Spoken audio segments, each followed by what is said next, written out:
On behalf of the Office of Innovation and Improvement, I am pleased to welcome you to this education policy briefing on the National Writing Project. I have had the pleasure of working with the National Writing Project for the last 3.5 years, and during that time I have been able to visit a number of local writing project sites across the country. Most recently, in January, I visited the New York City Writing Project at Lehman College in the Bronx, an affiliate of the National Writing Project. The focus of this visit was the role of teacher consultants as mentors and instructional coaches in various schools throughout New York City, including comprehensive high schools, vocational high schools, international schools, and special focus schools. The distinguishing feature of this site at Lehman College is that all of the teacher consultants serve as full-time resource specialists within the school system of the city of New York. In addition, I've also had the pleasure of visiting the Borinquen Writing Project at the University of the Sacred Heart in Puerto Rico, as well as our two featured projects today, the DC Area Writing Project housed at Howard University, and the Northern Virginia Writing Project located at my alma mater, George Mason University. It's like a little bit of self-promotion, never hurts. Please allow me to briefly share some of these experiences with you, as I'd like most of the speaking time to be to our distinguished guests. Recently, a colleague of mine, Salima Shabazz from the Transition to Teaching team, and I had the opportunity to visit Charles Hart Middle School in Southeast, a school that serves students from an economically disadvantaged region of the District of Columbia. While there, we visited with Miss Elizabeth Davis, who's our speaker at the end, drafting and technology teacher, and one of her classes of 7th grade students. Very interesting class. The students were working on various project-related activities related to their sponsorship by the We the People Constitution Tour program, which is very near and dear to my heart since I also work with the Teaching American History program. Miss Davis teaches an extraordinary group of students. We were very impressed by what we saw there.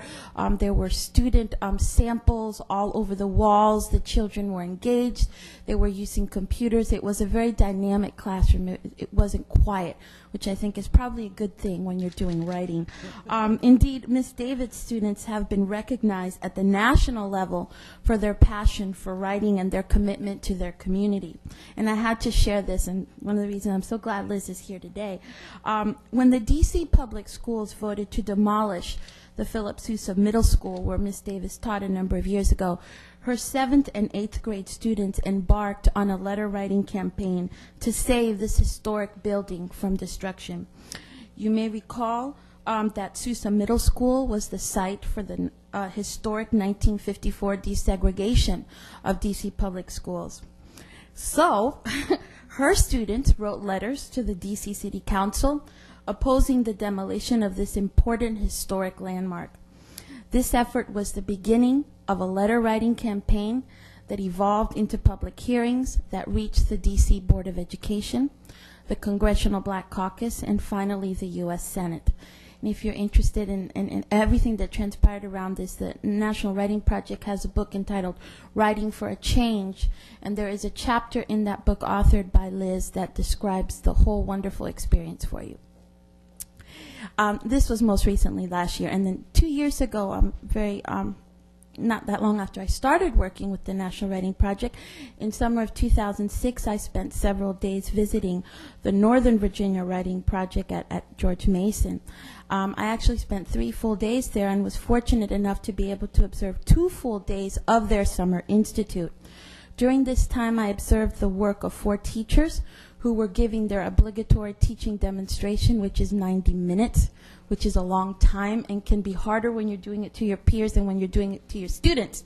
So I was very impressed by that. There was a middle school English language arts teacher from Thomas Jefferson Middle School in Arlington County, a high school English language arts teacher from Heritage High School in Loudoun County, a high school English teacher from Battlefield High School in Prince William County, and a community college English as a second language instructor from the Woodbridge campus of Northern Virginia Community College, which incidentally that's where I'm teaching right now.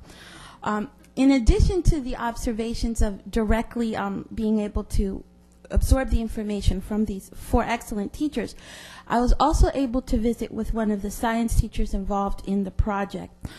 This science teacher was a high school English teacher who teaches at the Thomas Jefferson High School for Science and Technology in Fairfax, Virginia. Her teaching demonstration was a superb example of collaboration across subject areas. The presentation was entitled Science Writing in the English Classroom, an approach to writing across the curriculum. Some of the objectives of her presentation were to learn how to use professional science writing to jumpstart the writing process, to discuss potential opportunities for introducing science writing into existing curricula, to discuss scaffolding devices to structure science writing, as well as to explore ways to eliminate unintentional plagiarism from research writing. That's good for students to know.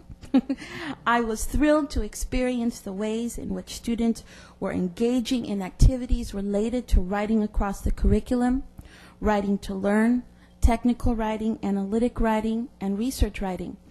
We know that research shows that students benefit most from instruction and curriculum that emphasizes the integration of nonfiction sources and the subject areas of math, science, and the social sciences during reading and writing instruction in their English classes, as well as the integration of technology in all aspects of the writing process.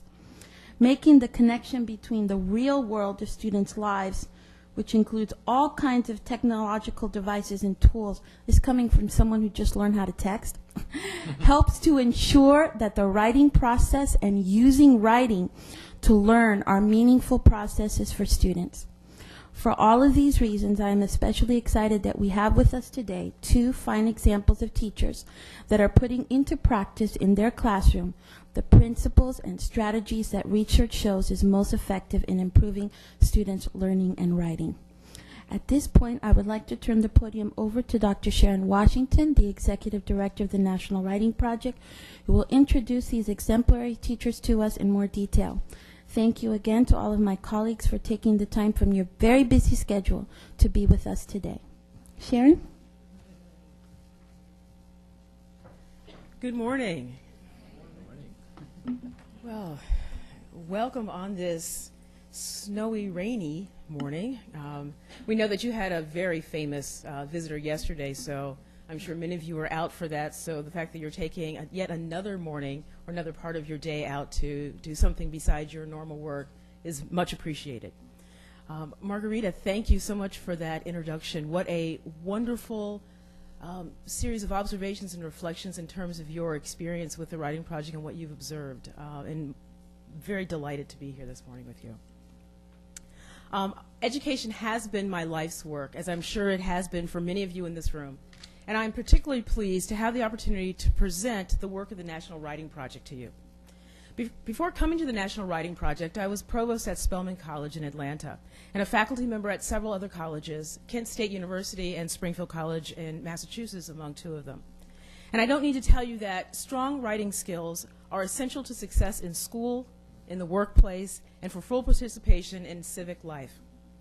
Now that we are living in this data-rich 24/7 information age, writing is even more important than ever. So let's think for a moment about you and writing. What we're going to do next is very typical of something that would happen in a national writing project, either Summer Institute or even as short as a 1-hour workshop. So I'm going to ask you to take out a pencil and paper, and we're just going to do writing for a couple of minutes. But I'd like you to just jot down some thoughts about your earliest memory about learning to write, and then possibly just a couple of notes about a more recent memory of something you learned about writing. It might be something in your work. It might be something that you were doing for your own enjoyment. So earliest memory about learning to write, anything that you remember there, and then something more recent about something you've learned about writing. So we'll give you a couple of minutes, and it doesn't need to be full text. We will not be grading. You do not need to turn it in.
Now, you might have written a number of different things.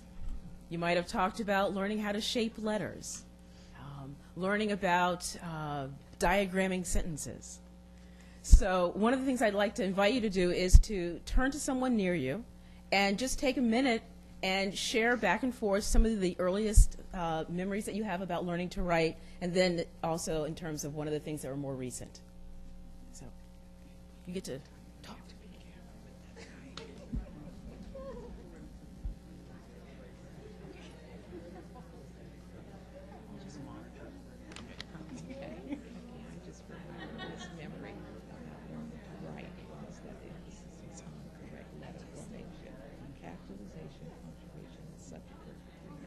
Didn't matter what I wrote, what I said, so long as I started with a capital letter.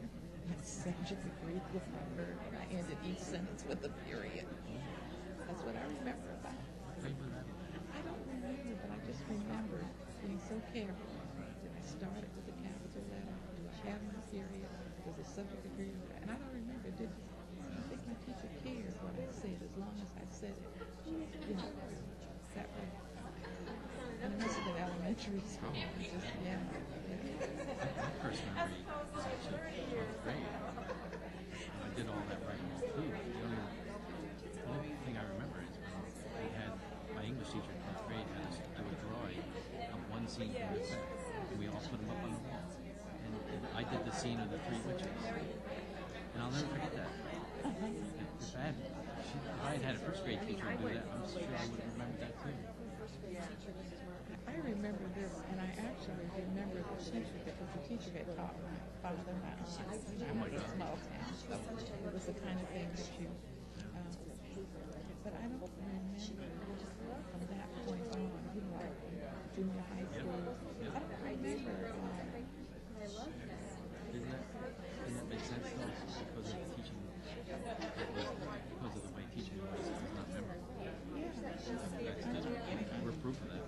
But you do remember your in high school when you had to do, you know.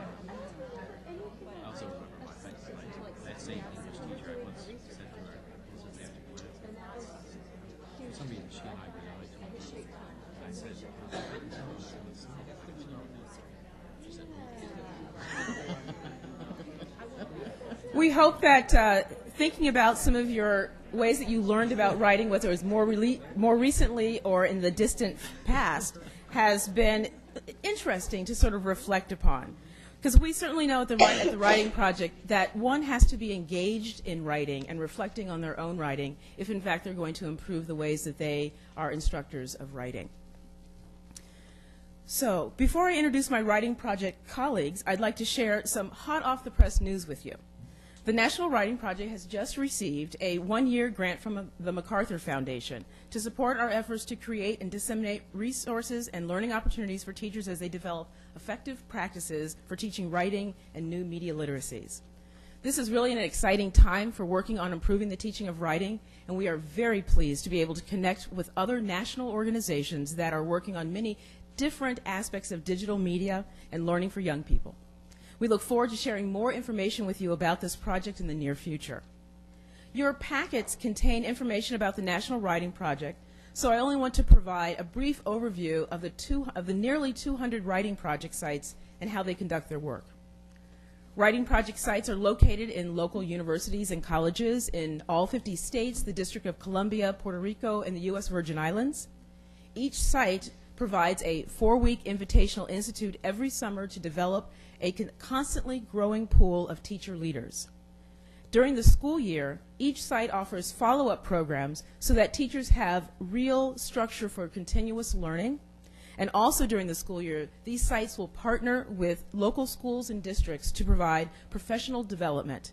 It's these teacher leaders from the summer institutes who conduct these professional development programs for their colleagues, and in this way we're able to reach all teachers to improve the teaching of writing and learning for students across the country.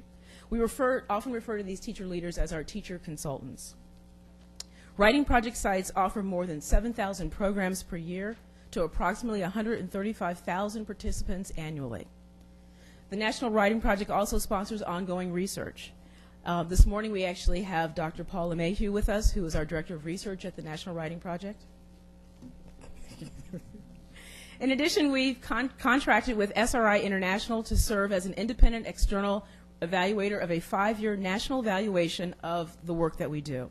This study will examine National Writing Project partnerships with schools and the impact of these partnerships on the teaching of writing and on student writing achievement. Today, we have 4 esteemed leaders from Writing Project sites closest to you, 2 directors and 2 teacher consultants from our Term for Teachers, who are the leaders of our mentors in our project. They will describe how writing projects work on the ground to improve writing and learning in our nation's schools. As you can see from the agenda, we've left a good deal of time at the end for the session for questions and answers. I'll introduce them to you in order. We have Don Gallehr, Director of the Northern Virginia Writing Project at George Mason University. Sitting next to him is Judith Kelly, Director of the D.C. Area Writing Project at Howard University. Next to her is Michelle Ohanian, Teacher Consultant from the Northern Virginia Writing Project and classroom teacher at Mountain View Alternative High School in Centreville, Virginia. And then last but not least, Elizabeth Davis, Teacher Consultant from the D.C. Area Writing Project and classroom teacher at Charles Hart Middle School in Washington, D.C. At this point, I will turn the program over to Don Gallehr.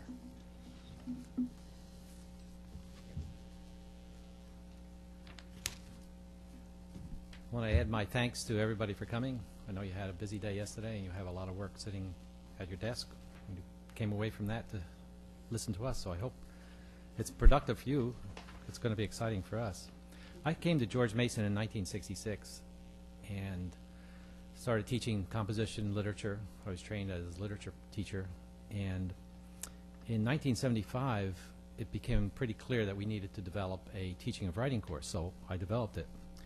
And I taught that in '75, in the fall of '75, and it was an excellent teaching of writing class. It was a course that I served as the instructor, as most university classes are, and I was teaching kindergarten through 12 teachers how to teach writing. I kept track of these students for 1 year after they left my course, and you would never know a year later that they had taken it. They returned to their classrooms, and they were soon overcome by the status quo, the curriculum, the lack of continuity, the demands of the school system, and the school environment. I taught the course again for a second time in 1976, and the same thing happened. And it was an excellent course. I was an excellent teacher, but there was no lasting impact. It disappeared. So in 1977, when I first started the Bay Area Writing Project, I read the proposal guidelines, and then it dawned on me that Jim Gray, the founder of the National Writing Project, had solved my problem.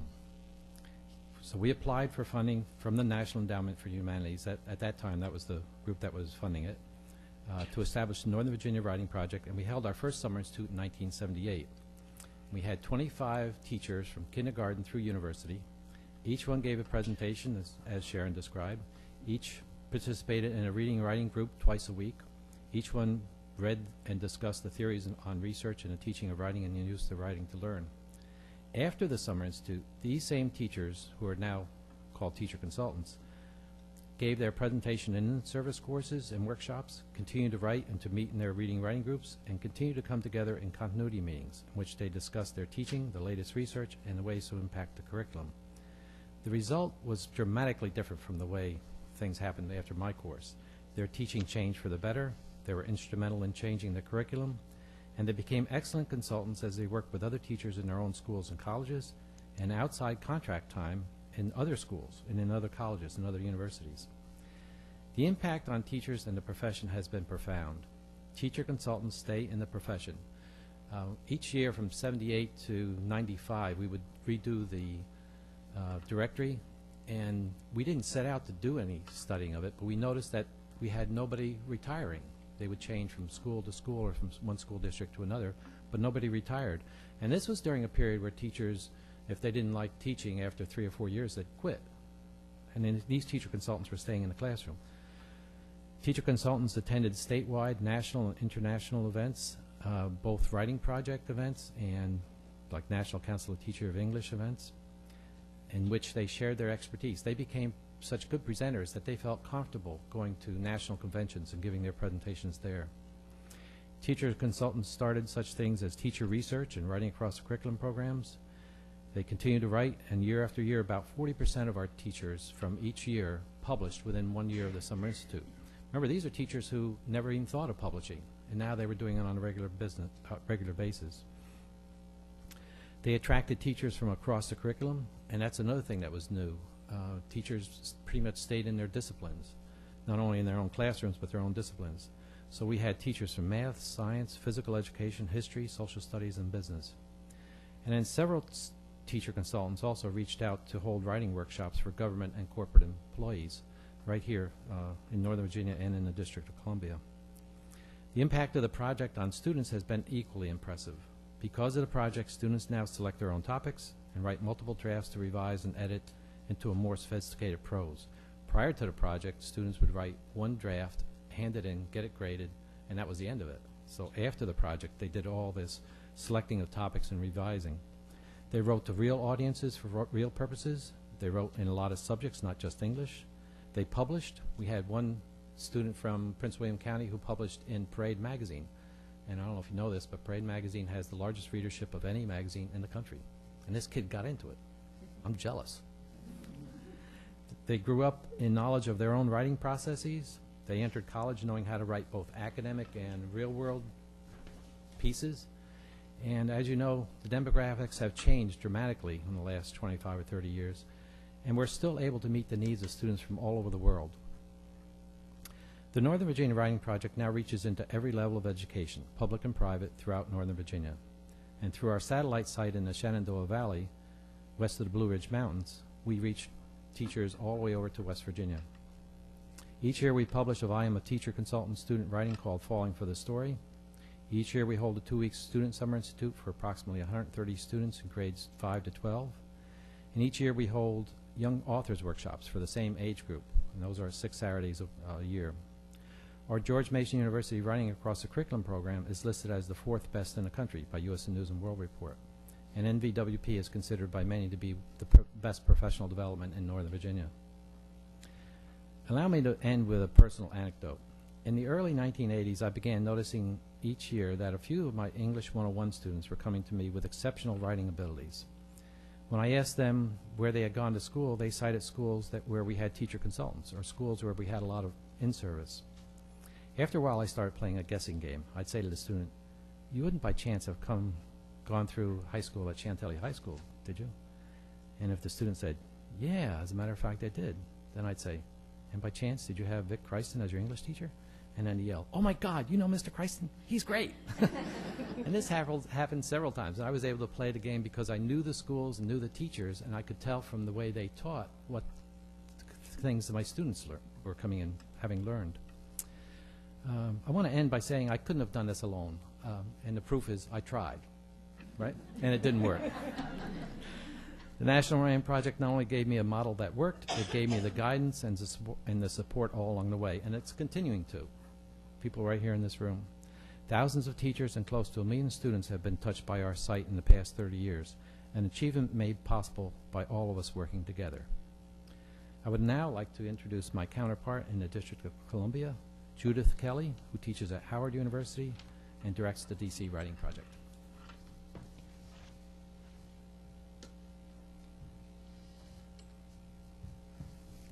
Thank you, Don, and thank you for coming. It's just such a pleasure to see so many of you. At one point, I was afraid we wouldn't have this big audience, but it's great to see you, and thank you.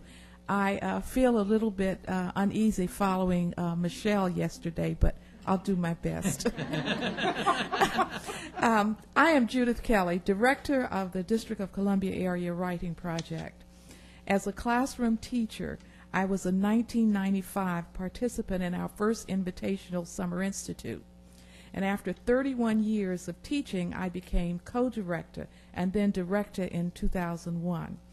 And I introduce myself in this manner because in this short time, our work with DC Public Schools has been under 7 different superintendents. We have outlasted 7 DC Public School superintendents. And now we have a chancellor. Why or how are we still here? The answer is simple. In the midst of all of the different administrations and endless cycles of new reforms, which, by the way, were always introduced with great fanfare, but abandoned with each leadership change, the D.C. Area Writing Project is a constant in teachers' professional lives. We are the anchor that represents sustained enhancement of day-to-day literacy teaching. The teachers with whom we work know that all along through all of these different administrations, in spite of some seemingly overwhelming challenges, we have not given up. We have persevered and have continued to provide high-quality professional development by and for teachers. Our renewal meetings, our coaching, our writing groups, our inquiry groups, and our workshops all support the professional needs of D.C. teachers. In fact, the D.C. Area Writing Project is one of only 2 long-standing professional development programs operating in D.C. that can truly be described as sustained professional development. The other program is 13 years old, and we are 14. Time after time, year after year, we have shown that our model results in the improvement of teaching and learning. For instance, we have successfully worked in many schools in the District of Columbia, such as Susan Middle School, Thurgood Marshall Middle School, Eastern High School, Roosevelt High School. And I'd like to highlight one. Malcolm X Elementary School is one of our successes. It's an example of our positive impact. It's located in a low-income area in far southeast Washington. It's the kind of school that was always at the bottom or near the bottom of those lists that rank schools, and I know you've seen some of those. And nothing seemed to have worked for Malcolm X. The school was scheduled to be restructured if their test performance did not improve. Naturally, there was a high level of anxiety. The principal of Malcolm X was dismayed that student writing on brief constructed responses was still below basic.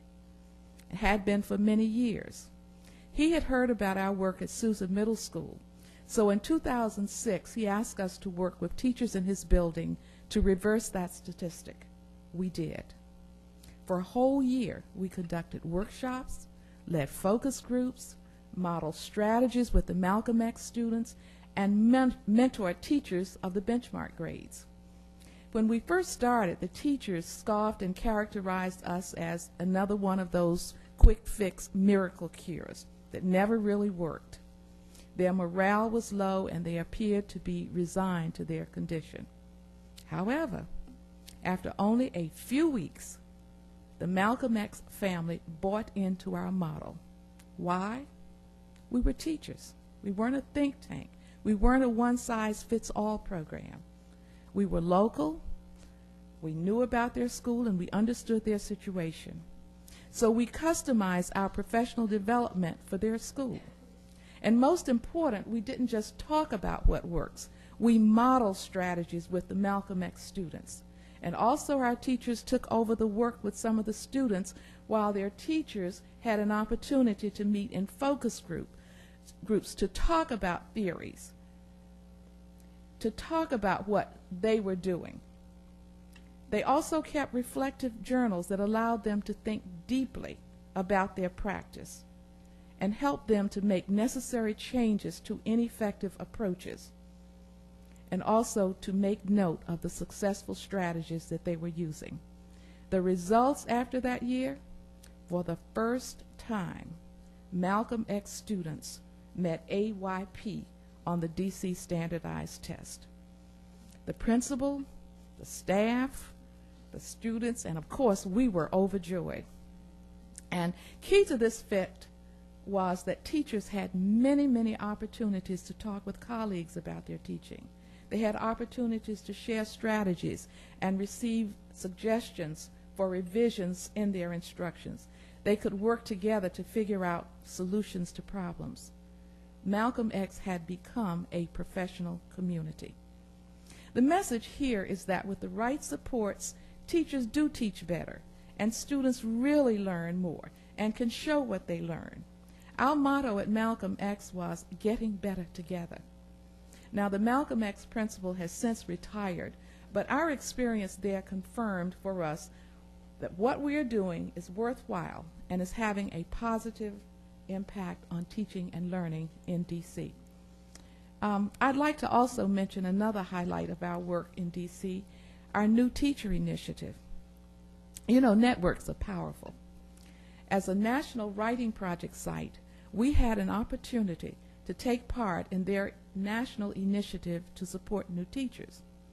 Our participation was so successful that we incorporated the national initiative into our regular site work. For the national initiative, we had proposed TALK for DC teachers, Teachers on Call. We knew and understood that the school system did have a mentoring program for new teachers, but our project was different. And to my knowledge, we still have a unique program. I don't know of any other program in the country like ours. We made our cell phone numbers available to new teachers in D.C. who needed immediate assistance in carrying out their duties. So by phone, writing project teachers gave suggestions, offered advice, and very important, listened to the new teachers. And sometimes a friendly ear is all that is needed to provide encouragement to help teachers get through some tough spots. In addition, for those teachers who had to leave messages, we promised to get back to them within 24 hours. That's in contrast to the school system's mentors, who are generally unavailable more than once or twice a month. And charter schools and school teachers in D.C. do not even have a mentor program. So the need was there. Secondly, as a follow-up, if more support is needed for those teachers who participated in TALK, we visit the schools. The teachers ask us and we would go. Another major difference is that our help is with content, as opposed to the school system's focus on how to navigate the logistics of the system. Now, do not get me wrong, we are asked to and we do provide assistance in helping teachers to organize differentiated instruction groups and lesson planning. But for the most part, as our promotional literature describes, we are able to focus on content. Now, after our first semester with TALK, we realized that many of the new teachers needed face-to-face contact with seasoned teachers. So we sponsored and underwrote a Saturday program for new teachers. And this past December, we sponsored our 6th annual New Teacher Saturday Conference at Howard University. That conference is open to public and charter school teachers. During that time, in addition to the concurrent workshops, we have roundtables set up for teachers to discuss specific concerns such as inclusion, parental communication. And this year, New State of Delta Kappa Gamma Society International partnered with us to provide a plethora of teaching supplies for new teachers. And you know, that's a biggie because new teachers are needy when they first start teaching. And based on the teachers' responses, we count TALK with the annual Saturday conference as one of our most successful endeavors. It's currently enhanced by a listserv that provides teaching ideas to the new teachers, and NetPals, a blog that provides a space for dialogue among the new teachers. My last illustration is why the DC Writing Project continues to have such a powerful impact is a partnership program with the United States Holocaust Memorial Museum that started in 1999. That program is still ongoing and is operating now in 6 additional schools. We started out in far southeast again with special needs students, a first for them. In closing, I'd like for you to keep in mind that the District of Columbia Writing Project owes much of its success to its affiliation with the National Writing Project. Being a part of a national network allows us to provide the high-quality, sustained professional development that is needed to make a real difference in teaching and learning in the District of Columbia. Without question, we have proven over and over again that the Writing Project model helps us to get better at our craft. By collaborating among ourselves and with other writing project teachers from all over the country, we empower ourselves to advance ongoing and meaningful professional growth. As urban teachers, we understand that our task is great, but it is not insurmountable. The DC Area Writing Project is that constant that encourages us and that energizes us and helps us all to become better educators. Thank you. And now I would like to introduce Michelle Ohanian from the Northern Virginia Writing Project.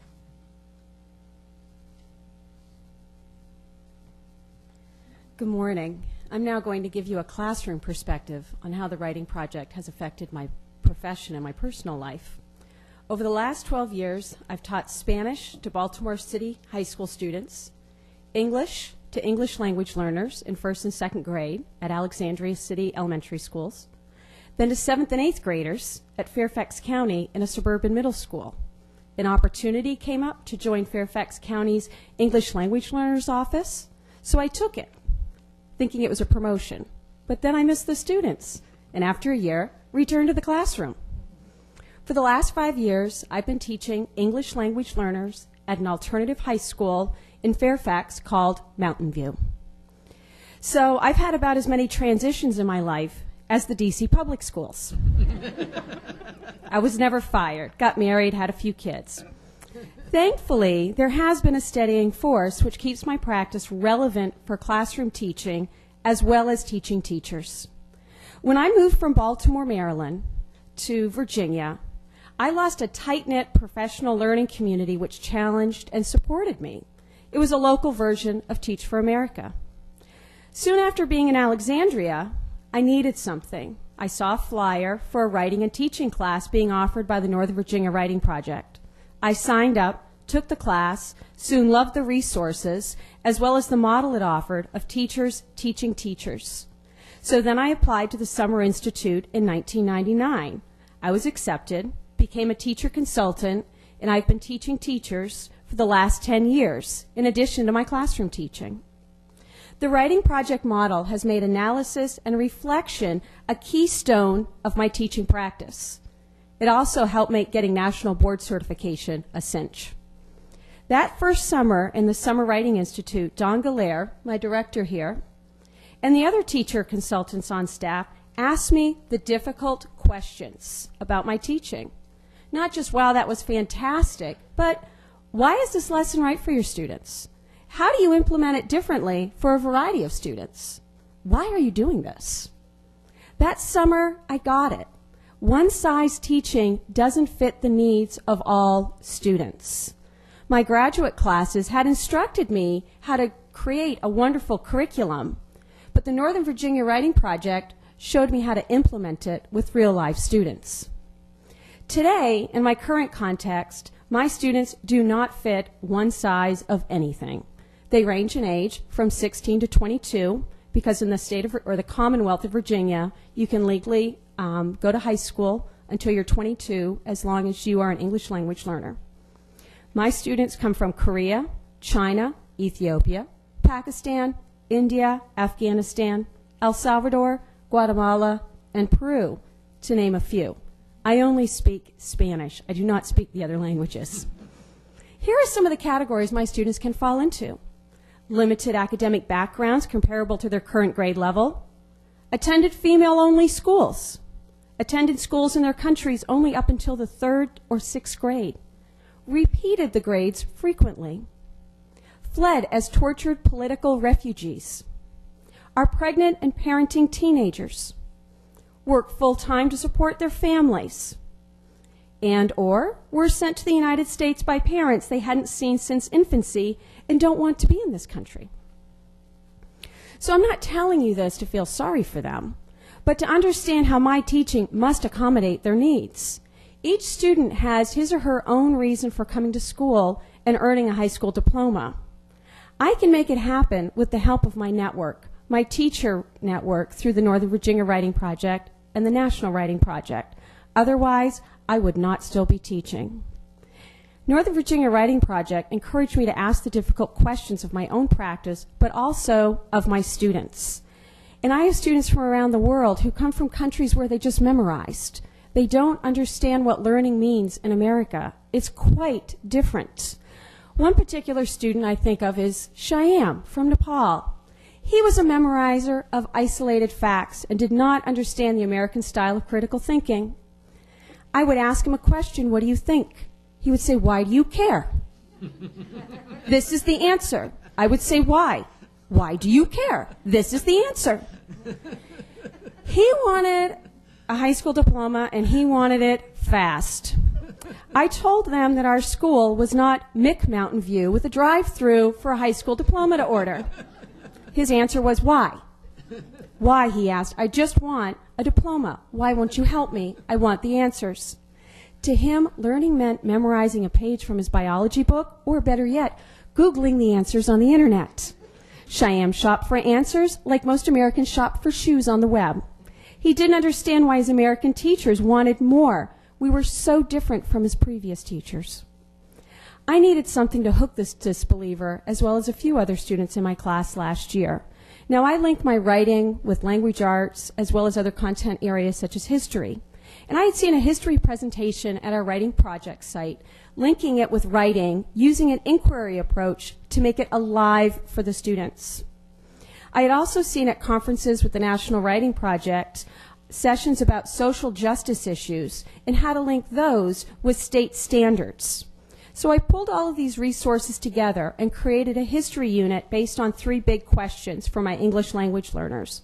How did slavery come to America? How did it grow? How did it end? The initial hook was, why is a hanging noose a symbol of racial hatred in America? My students at the time didn't understand why the Gina 6 case was so prevalent in the news. They didn't understand what was happening today was because of history in the past, and we live it today. Once we got started on that inquiry project, my class was on fire to keep studying history, to write about it, to learn about the history of slavery, social justice issues affecting their lives today. Initially, Shyam was reluctant. He was a reluctant history scholar and again wanted to copy the text. But in reading and writing groups with his peers, where he had to share his writing and read others, he slowly got it. He started to have discussions. He was good at arguing, but his peers argued back and asked for the facts. He became a critical thinker in a writing community with his peers. He is now a high school graduate. I feel like I graduated with him. My goal as a teacher is not for students to leave with only memorized facts, but to link them to larger issues and concepts which affect their lives. In addition to teaching English language learners, I work at our local site, teaching teachers around Northern Virginia the great possibilities of writing with English language learners in a positive way. I've also worked with the National Writing Project on the leadership team for English language learners, and made personal connections with teachers throughout the country. And I'm able to take pieces of that work and really make it relevant to my classroom. It's not taking someone's lesson and matching it exactly. That doesn't work, because my students are a little bit different than they are in Texas or California or Montana. One of the projects I took was from the Rural Sites Network within the Writing Project. They had created a recorded voice project where stories were recorded on CD and called radio stories and circulated. I saw this, and then 2 years ago I adapted it for my students. They really loved the mix of writing their personal stories but also recording their voices and mixing it with music that was supposed to match the tone of their story. We burned copies of the CD for every teacher in the school and gave it to them with a can of soda so they could listen to it on their drive home, because we know the commutes are long around here. There were 2 memorable outcomes to this recording project. One was how my students wrote with precision for each other, and how the faculty then came together with these students. One student, however, Rodrigo, he chose to write a difficult story. He wouldn't come and do the practice recordings. He kept holding off, and I said, this is it. You're not going to get a practice. You need to do the final recording. He finally came up that day and on the digital recorder, read his story. And the tears came running down this big, burly guy's face. He had never shared his story with anyone outside of his family of how humiliating and dangerous it was for them to come to America. But the other students in the classroom, they came to his side, they understood his pain. Because many of them had written about a parent's death and other deep losses, they chose to write the difficult story with precise language for a purpose and an audience. They came together as a community. They knew it was a safe place to take risks and write the difficult story. After the faculty had listened to that story, there was just a buzz in the halls for a couple of days in the school. They came up to the students and said, "I never knew that about you." And the students just beamed back with pride that they were published. People heard their story, and it was cool. They were recorded on a CD. The quality of the radio story writing is usually the best of the other assignments I've seen in the last 2 years because it means something to them. And all of my students who did that project last year, they went right into English 11, and they passed the Virginia state exams for reading and writing. This fall, with a new group of students, I had to hook them in another way. So I took another project from the National Writing Project. They had offered teacher consultants around the country through the Technology Network an opportunity to join an online project called Writing for Our Future. It was for high school students to post letters to the next president of the United States. Writers drafted, revised, edited, and gave feedback to each other via Google Docs, an online writing tool. Just the coolest way to collaborate. I learned along with them. I'm not a tech expert, but you got to learn along with them. By election day across the country, thousands of teenagers had posted to this site. My English language learners also posted to the site. They were as excited to read what other teenagers were thinking around the country as reading their own letters. They felt part of a larger community, and they could see how their writing measured up with students in Iowa or Texas or New Jersey. Joanne from China said, "I love technology. Let's do this more." And Ray asked, "Do you think the new president will read it?" "Sure, Ray, he will." He was so excited, he beamed. And this is a kid who used to be in a gang. My students come to my class to learn to read and write, not because of who they are today, but who they dream of becoming in a year, 10 years, in their lifetime. If I don't believe each and every student can learn, then who will? A person's circumstance is not an excuse for future failures. I am the bridge from what they can do today to who they can become in the future. And the National Writing Project and the Northern Virginia Writing Project is a bridge for teachers who believe that we can become better writers and teachers for our students today and also for future generations. Thank you. I'd now like to pass this over to Elizabeth Davis.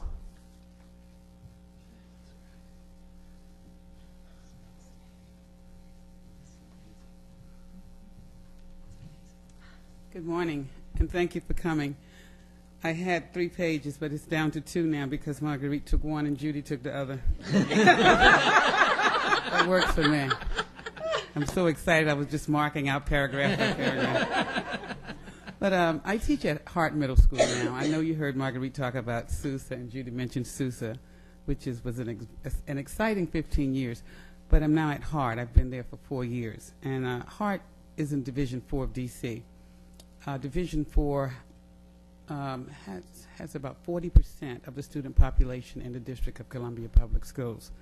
And approximately 85 to 90% of them are on free and reduced lunch. Just to give you a snapshot of the population of students that are involved in some of the projects you're hearing about, and you will hear about here. Judy mentioned the revolving door of the superintendent's office for the last 15 years in D.C., and you all read about it in the paper, so you know all about it.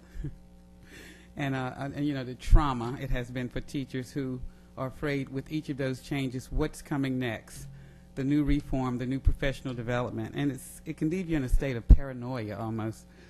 But I'm not going to talk about that because I think that Judy made the case. I'm going to talk about the impact that the Writing Project, the D.C. Area Writing Project, and the National Writing Project has had on my professional life, because I'm not a language arts teacher. I teach computer-aided design. But after joining the Writing Project in 1995, I discovered that the computers were magical for teaching writing. absolutely magical. And I have been so excited over the past 15 years observing how students interact, how they engage with writing now that they can use the computer to draft. So the story at Sousa, Margarita gave you a pretty detailed summary of it. The story ended with the school being modernized. The students had to go before the council again. Well, once they discovered the power of writing for change, it didn't stop. And it wouldn't stop simply because I said, all right, stop. No. They decided to modernize the school, and it was a 2-year process. And at that time, the mayor, Fenty, who was then a city council member, initiated a bill. It's a school modernization bill. We didn't think it would pass, but we decided to put some muscle behind it, and the students began writing letters to their parents, the council members, community members, other students, the teachers, anyone they could write to. They went before the board and the council again. They loved this. They began to just eat this stuff up. The idea that they could actually affect change. And the writing was the tool by which they did it. And of course, when the school system decided to modernize the school, the principal unfortunately decided to allow the students to stay in the building during the process. They stayed there for a year, but their writing, again, going before the council and the board, had them moved, the board voted to move them into a swing space. They moved back into the school in September of 2008. So that's an exciting story. I was moved to another school, however, which is Hart. And that's also exciting. Transfers are inevitable in D.C., especially when you're a social justice teacher. I love it. I will never stop being that teacher because it's who I am. Writing has simply given me a tool by which I can engage my students, with giving a tool to give them a voice, and a tool to also take them out of the margins of the curriculum, because we have a number of students who are the population of students I teach are 95% African American, 5% Latino, but some of the social issues that they're confronted with have intersections. The level of poverty in Division 4 is overwhelming. But students have learned that writing has become a tool that they use other than just to pass the standardized test. And that's exciting for me, because what I'm beginning to observe are students who are critically analyzing, critically thinking, questioning the curriculum, questioning the teacher, and questioning social injustices in their school and community. And when they're able to use writing as a way of passing the test, reaching AYP, and going beyond that, using it to connect what they learn in my class to what they learn in math, science, and language, that's exciting. Because when you really think about it, what we're teaching in our classrooms from K to 12 and beyond is about preparing students to become fiscally responsible citizens like we are. So after leaving Sousa Middle School, after the students had their day on the Hill with Senator Kennedy and Nancy Pelosi and the Congressional Black Caucus, it was overwhelming for me, but for them it was simply excitement, navigating the Capitol and the security. They actually had their story published in a book called Writing for Change, and of course they were excited about that. After moving to Hart Middle School, I was contacted by MetLife Foundation to inform me that they had offered giving me an award, and I was not aware of it. They thought that I was still at Sousa, so in trying to reach me there, they learned that I was at Hart. The conversation was that, could I use the money at Hart because it was a monetary award? And they said, yes, as long as you continue the type of work you did at Sousa. And now we're at Hart. I was happy that Margarita had a chance to come and meet my students, who at the time were doing a study of the Constitution, 7th graders, excited about studying the Constitution. Imagine that. Imagine that.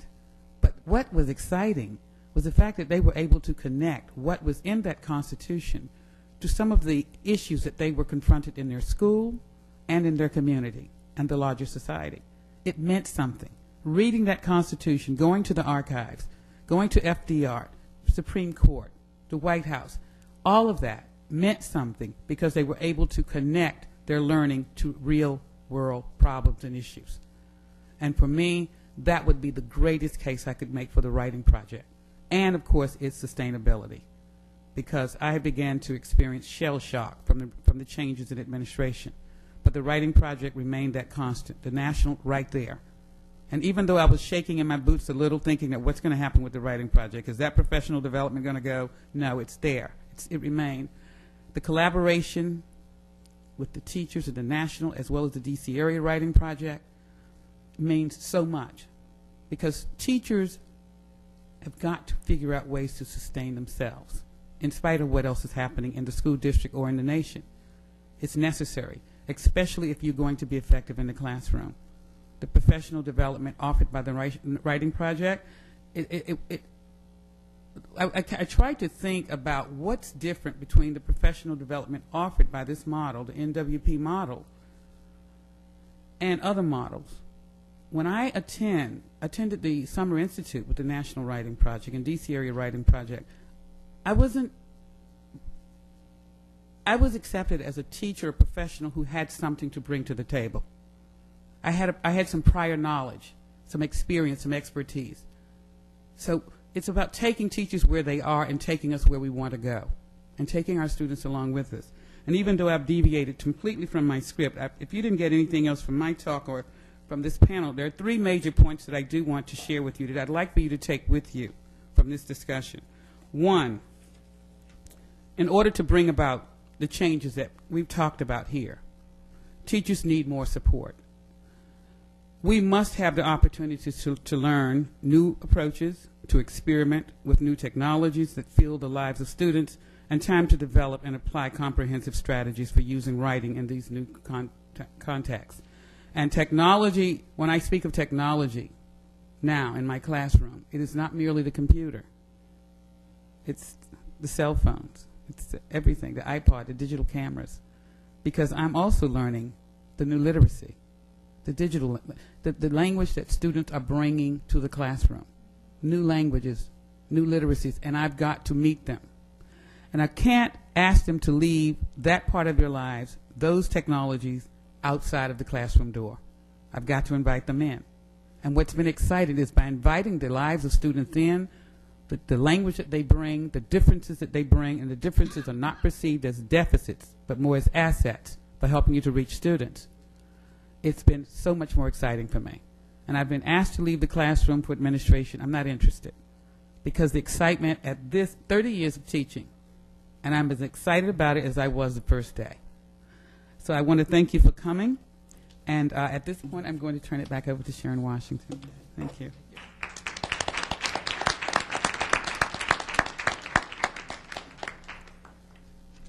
I just want to really thank all 4 of the presenters for their heartfelt and engaging presentations. What a wonderful picture, or several pictures, on the work of their local sites and the ways that the National Writing Project has been able to support them. So we do have time for some questions. I guess we have about 10 minutes or so. Yes. First of all, thank all of you very, very much for the wonderful work that you're doing. Excuse me, you need Wanda. Hi, I'm Dr. Wanda Gill, Technology and Education Programs. Thank you all so much for the wonderful work that you're doing with America's teachers and students. You've answered some of my questions, but I was so excited to hear about Malcolm X and would like to know more about student achievement. How many of you are kind of taking a look as an outcome measure of student achievement, taking a look at the performance of the students whose teachers have been through your program versus those that haven't? That's part 1. And secondly, I was thrilled to hear about the computer lady who's now into writing, because that's a very, I like your term too, about the technology literacy, and wanted to hear also about how you guys are really incorporating technology more in all of your programs. Thank you. I think I'll start with sort of an overview response to that question. In your packets is something called the research brief, and in there we summarize 9 independent studies that measured every attribute of writing in terms of the improvement of students who had teachers who participated in National Writing Project professional development, and they exceeded those of students who had teachers who did not participate in National Writing Project sort of in-service programs. And so this sort of 4-page handout does sort of summarize all 9 studies. We also have had, and it comes out of work that we broadly call the Local Sites Research Initiative, LSRI. We have a national evaluation happening right now. We're in the 2nd year of that. It will be taking 4 years of data collection and then another year to synthesize, pull it all together. Paul, did you want to add anything to research before I turn it over to the local sites for that?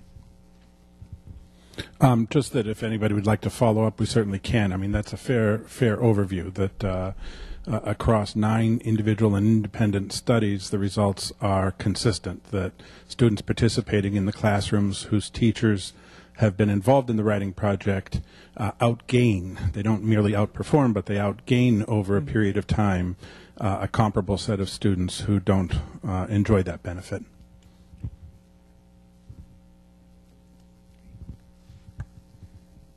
Yes. Wonderful question. It was like you knew we wanted to talk about our research. Hi, I'm Jillian Cohnboy. I work in teacher quality programs. And I really appreciate, Ms. Davis, your commenting on what was different about the professional development that you received in this setting. And I was just wanting to open that up to the other 3, if there's something that you could comment on about what does make this different than other experiences that you've had, since it's clearly been so powerful. I'll just, can you hear me? I'll just say a couple words. Before the writing project came along in Northern Virginia, teachers hated in-service. And there was one experience, when I first started, there was one experience where the social studies teachers in the class I was teaching, for the project class, they were upset with the social studies curriculum supervisor. So I said, well, let's bring him in, we can talk to him. So he's in there talking to the teachers, and you can tell the teachers are getting upset with what he's saying. And I turned my back to him to just walk to a seat or something. All of a sudden I hear this, what it sounds like a gun going off. And you know, you have that 1 second where your heart stops, and then I turn around. A teacher had taken off her sneaker and threw it at the guy. It had missed him, and it hit a locker. That gives you an idea of what teachers felt about in service. They hated it. They hated it. And the reason, Elizabeth talks about this, the reason they didn't like it is because they were not treated like professionals. They were talked down to. They were dismissed. It was just a very negative environment. And the project turns that around. Sharon had us write today. That's an empowering, I think all of us learned something just by having those few minutes. It's a complete reversal of the way in-service used to be. I just like to say that I can't begin to count the number of professional development sessions, programs, etc., that I participated during my 31 years of teaching. I can't even remember what they were because it was short term. I stayed in there, I did what I had to do, and then I went back to my classroom with business as usual. With the writing project, not so. My experience with portfolios started with the writing project, the D.C. area writing project, and from that point on, it was a go. I remember in the class, I was doing it with my students, and they said, Mrs. Kelly, where is yours? And I said, uh-oh. And I said, I think I need to do this. So the writing project gave me that get up, you need to do what you're asking your students to do. So that first year, we had a ball, all of us doing our portfolios. And of course, that was some time ago, and you know that it took off because it was a strategy that was successful. I think also we treat teachers in the way as teachers are told your classroom needs to be student-centered, learner-centered. You need to do a pre-assessment. You need to know what the learners want. That our professional development puts the teachers at the center. That I don't walk in and say, this is how you're going to teach vocabulary to English language learners. In some way, the person who hears from the schools the sessions that they want, she helps to choose the presenter that's going to work, and then we work with that school and find out what it is they need So it's really going to be tailored to their needs, and that I'm not coming in saying, here, open your brain, I'm going to dump this in. But we're going to work together on this topic. And then in some way there's been a before, a middle, and an end session. So there is some amount of ongoing, that it isn't just a one-time session, or as we call it, a one-shot wonder. I just want to add that collaborating with your peers, with other teachers, for me it holds a deeper meaning. You're talking to people who are actually in the classroom, who are working with students. They're not coming from their office to tell you how to do it. They're coming from their classroom. They're dealing with 25 students who may have the same level of reading or language. So you respect the advice. You expect them to give you real world solutions to some of the questions you have for how to get your classroom up and running. So the teachers teaching teachers model is the one that has worked for me over the past 15 years, more so than any other. Another question, yes. My name's Bob LeGrand, and I had the pleasure to be your co-monitor for the federal funds for 97 through 99 here at the department. Thank you. And I still count among the most exciting things that have ever happened in my life attending your national meetings every year in November, the 2 years that I got a chance to do that. Because the energy in that room is like no energy I have seen until this presidential campaign. Okay? I mean, anybody who's seen that energy on TV knows what the energy in your national meetings, are on an annual basis. And I think that says more about, the commitment and what you folks are all about than anything else. Is just a room full of you guys is just amazing to behold. So I just wanted to tell you that. Well, thank you very much, Bob.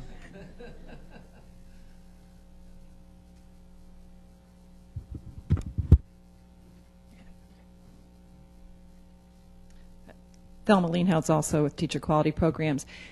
Judith, you mentioned that you worked with new teachers. You had a program. Are there any other sites across the country that also work specifically with new teachers as part of what you do?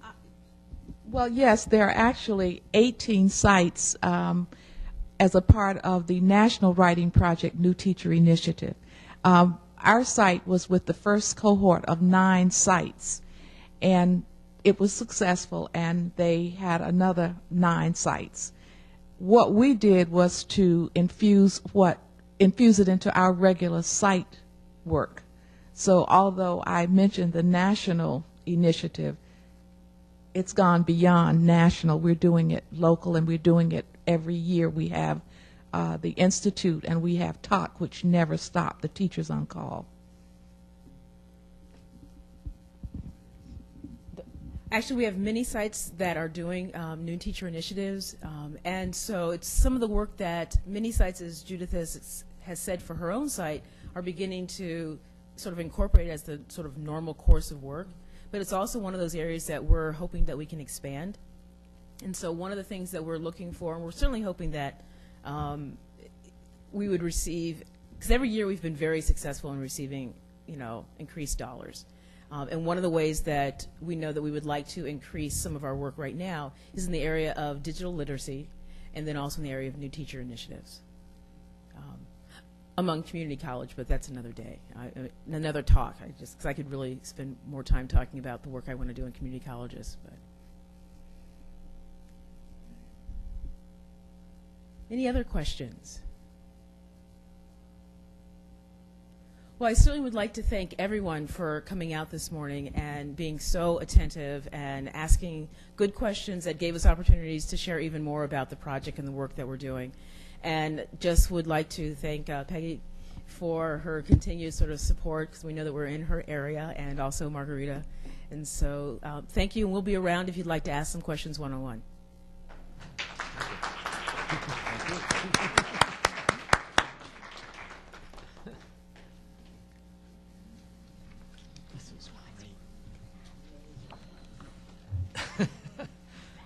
This is wonderful. Wasn't it something? I was almost crying at their speeches. I did.